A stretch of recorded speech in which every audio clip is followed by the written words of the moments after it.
Sir, a very warm welcome to DD India News Hour. Thank you very much for inviting me. I was India's ambassador Yes, sir. to Myanmar from 2002 to 2005. 2002 to 2005. What was the situation then and what is the situation now? How do you assess that? No, at that time, the situation was very different. This was very much the pre-limited democracy time. It was essentially military rule, which was in operation for several decades. But at that time, I must also say that there was stability, there was normalcy, there was, a stress on economic development. Nevertheless, it was felt that the country needs to go back to the path of democracy. So during my time, this constitution for 2008 began to be drafted. And now today, you know very well that Myanmar went through the phase of limited democracy from 2011 to 2021. It ran very well. Yeah. 2 5-year terms.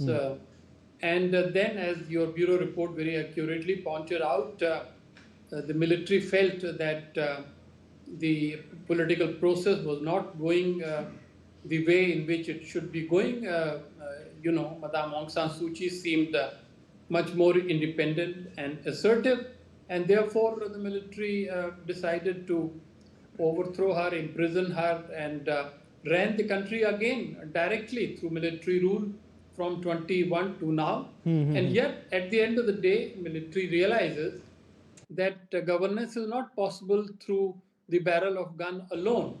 And therefore, after many conflicts and after much violence and hardship, it decided to go back to try to bring limited democracy back into the country, hence these elections. Okay. What you've just said, I'm asking a question on it, that junta leaders claimed the country's elections as free and fair, despite being run by the military, which we all know seized power in a coup 5 years back in 2021. So, how do you react on this statement by the junta leader? No, I think there are two realities today, and they are competing for our attention and our support. One reality is presented by the military government, which says that we want to hold elections as per the Constitution of 2008. Okay. And all those who are skeptical about it are opposing the return to limited democracy, and they will have to be dealt with. On the other hand, the other perception is of the opposition, of the resistance forces, which say that it's a sham election meant for the army to secure some legitimacy. And this is also divided at the international level, as your report pointed out. Yeah. The Western powers share the idea of the resistance forces, but others, particularly in Asia and the neighborhood, they believe that the military government is doing more or less the right thing, and therefore it should be supported. Okay. So are these elections strategically happening behind the facade of the common people or behind the facade of a law?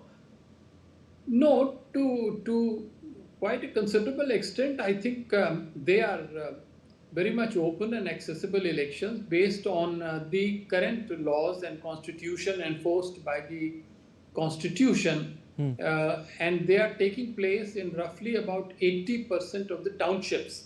The other townships are outside the domain of elections because they are not under the control of the military government. They are controlled by the ethnic armed organizations. But I think I have done a serious research and study, and I feel that if these three-phased elections can be held peacefully, and if it could be shown that a large substantive part of the population has taken part in them, then even if they are being offered very limited choices in terms of the political parties, etc., the very fact that elections may have taken place, this can be seen as some improvement, and the return even to limited democracy will be better than the naked civil war, violent civil war, which has been going on since 2021. Okay, so something is better than nothing in this situation. Absolutely. Okay, how crucial are these polls for the people of Myanmar? Well, the people of Myanmar have really suffered very badly. Right. For the last 4 years, there has been, strife. There has been slowdown of the economy. There has been lack of employment. There has been lack of security. So they have suffered. They are looking for some stability and normalcy. They know that this is not the ideal democratic regime that is being brought back. This will be eventually dominated by what we call the King's Party in Myanmar, USDP. Okay. But even with USDP in power back in 2011 to 2016, there was a considerable positivity in the system.